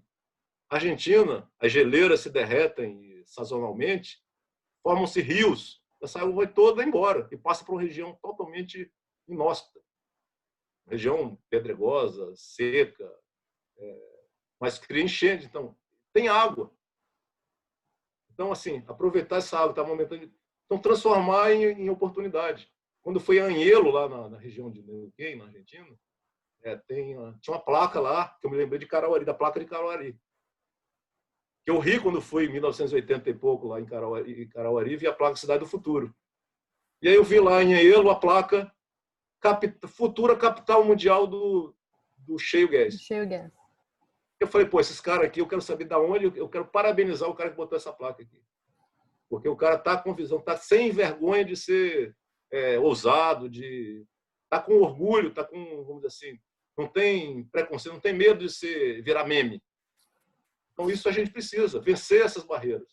Acho que as outras tecnológicas, as universidades tem gente, mas essas barreiras iniciais são as barreiras imaginárias que estão na cabeça das pessoas que a gente tem que vencer. Excelente. Vamos para a última pergunta, Márcio, para a gente fechar. A gente já está com 1h30 aí. A pergunta da Érica é o seguinte, Márcio, como você vê os entraves no processo de licenciamento ambiental em terra? Como é possível melhorar isso? Primeiro, eu estou vendo aqui a lista, tem realmente muitas perguntas aí, eu agradeço. Tem muita coisa, mas... Isso. Inclusive, a Liliana, lá da Colômbia, mandou... eu vou falar com a Liliana depois. Um abraço para ela, que tem muito a nos ajudar aqui. A Colômbia tem muito a aprender com a Colômbia. Mas, assim, o licenciamento ambiental é outra coisa. Assim, as empresas, qualquer atividade, precisam de uma licença social para existir. O licenciamento ambiental é uma das dimensões dessa licença social. A sociedade que tem que concordar. Coisa que tem alguma coisa mal resolvida, aquela atividade tende a assumir. Então, tem que trazer convergência. E o licenciamento ambiental tem estados que, tradicionalmente, têm atividade de petróleo e gás em terra, que tem determinada coisa, assim, mas cada estado talvez tenha uma abordagem, às vezes um estado bem próximo ao outro, cada um tem uma abordagem diferente. Assim, o que precisa fazer é botar um para conversar com o outro. Chega assim, vamos ali, Bahia, vamos ali em Sergipe, para ver como é que o cara faz. Vamos trazer o cara esse dia, fazer um estágio, promove, vamos conhecer o campo, vamos visitar, quando podia, aí, visitar os outros países, visitar como que acontece. Pô, qual é o país mais sustentável do mundo? Como é que é o licenciamento? Como é que... Aí a gente começa a ver o seguinte, que nós criamos também muitas barreiras desnecessárias. Eu já tive a oportunidade de participar de várias audiências públicas de licenciamento ambiental de projetos de maior porte ou de menor porte. A primeira audiência pública do Brasil de uma atividade offshore foi no Espírito Santo, no campo de Peroá. E o que eu fiz? Assim, a recomendação do IBAMA era: vá conversar, converse com as comunidades. Eu fui a cada comunidade. Teve uma comunidade bem na foz do Rio Doce, que se chama Regência,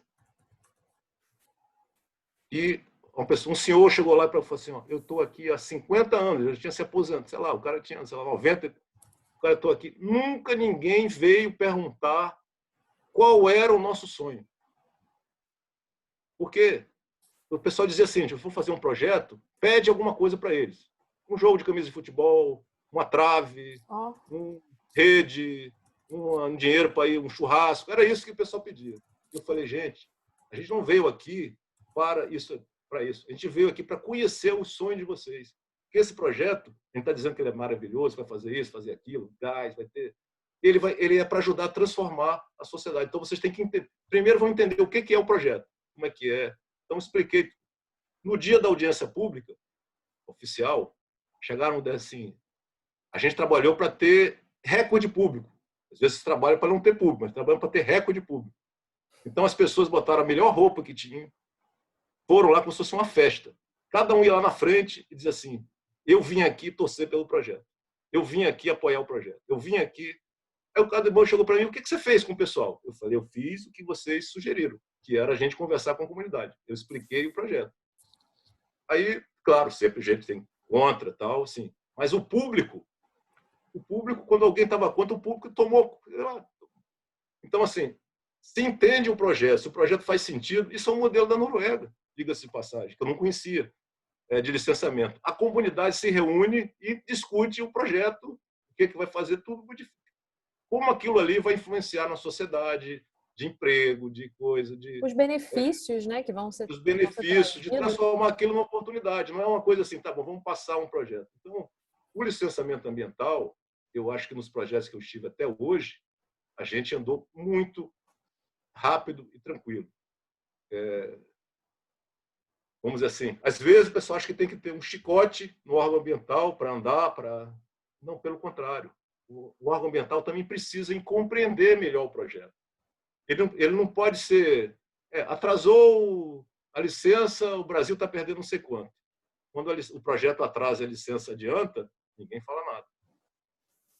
Então, assim, a gente, eu acho que tem muita coisa para melhorar, mas os estados tradicionais eles precisam cooperar mais entre si.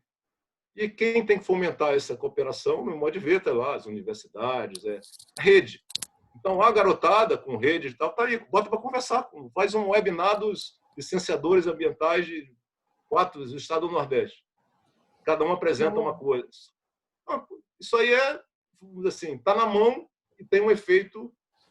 Então, passei por várias experiências que eu não vou contar aqui pelo tempo e por questões aí de respeito aí a cada situação. Mas, assim, se a gente não age com diplomacia, com tato, com respeito, às vezes falta respeito. Assim, você chegar para uma... Por isso que um dos valores da nossa empresa é respeito, só respeito de modo geral. Tinha escrito uma frase, mas botei só respeito. Porque às vezes uma pessoa chega, a pessoa é uma autoridade, você não sabe nada quem é você. Eu tenho um projeto de 1 bilhão, você é um cara que ganha R$500 por mês, vai falar para mim o que é. O Warren Buffett, esse milionário, falou uma frase que eu guardada as devidas proporções, que diz assim: Wall Street é o único local do mundo que ele vê o pessoal que chega de Rolls Royce ou vê conselho do pessoal que chega de metrô. Então, é uma forma de provocar e que a gente tem que trabalhar o seguinte: o cara que é o empreendedor, ele tem que construir o caminho, e a licença ela é conquistada. Ela não é vamos dizer assim, e cada dia mais. Você não pode fazer um projeto e achar que aquilo é um benefício para a sociedade, que você tem que entender e discutir. Então, participei de projeto de construção de prédio, teve discussões homéricas. E a gente conseguiu mostrar que ir em frente sem passar um trator. Porque o trator não é sustentável. Lá na frente você cai do cavalo. Então, acho que eu defendo os órgãos ambientais porque eles são muito responsáveis, preparados, falta infraestrutura e a gente precisa dar um olhar diferente e fazer coisas pequenas que vão ter um efeito muito grande. Certamente. Márcio, queria te agradecer muito. Queria agradecer a audiência que ficou aí 1h30 com a gente. Suas considerações finais, por favor. Vamos dizer assim, a gente já viveu um certo período, a gente tem muita história para contar e a gente tem que deixar um legado. Acho que a gente está num período que a gente tem que... E assim, o maior legado que eu acho que eu posso dar, eu acho que o legado é na educação, e não como professor, não como um trabalho muito nobre, mas assim, como talvez lançar fractais de provocação para que as pessoas aprendam, se desenvolvam, vençam e descubram da sua própria maneira como fazer esse nosso país ficar melhor para nós e para nossos filhos, nossos netos, e a gente está avançando. E aí o conceito de ecossistemas energéticos vamos dizer assim, a forma singela que eu estou trabalhando e procurar. Como é que a gente constrói um ecossistema energético? Não tem uma regra de formação. Um fractal é uma coisa muito simples, são regras simples que constroem a coisa mais complexa que você possa imaginar. Tipo, couve-flor, por exemplo, uma couve-flor, uma coisa assim que... Então, eu acho que é isso aí que a gente tem que ver, que a regra de formar aquilo ali é uma coisa muito simples. Então, a gente tem que começar pelo simples, e aí o complexo depois acontece, e nosso objetivo é agradecer aí a oportunidade da FGV Energia, Quintela, Fernanda, toda a equipe. Muito obrigado pela oportunidade, uma honra. E esse momento está dando essa oportunidade para que a gente converse, e, enfim, várias vezes, de manhã, de tarde, de noite. Eu gosto de interagir, respondo todos, até hoje na minha vida, todas as mídias que eu tenho acesso, eu mesmo respondo, nunca ninguém responde meu nome, e-mail, SMS, WhatsApp, LinkedIn, enfim, agora esses meios digitais aqui, que de vez em quando entra uma ligação, entra uma coisa. Então, assim, acreditem na terra brasileira, que dessa terra sai muita riqueza, inclusive óleo e gás. Márcio, obrigada de novo. Obrigada a todo mundo que acompanhou a gente até agora. A turma de óleo e gás, vocês têm aula amanhã com o professor Felipe. Márcio, obrigada mais uma vez. O Carlos voltou. Gente, até amanhã. Obrigada, Márcio, mais uma vez, em nome da FGV Energia, de toda a equipe. Obrigada, gente. Boa noite. Boa noite.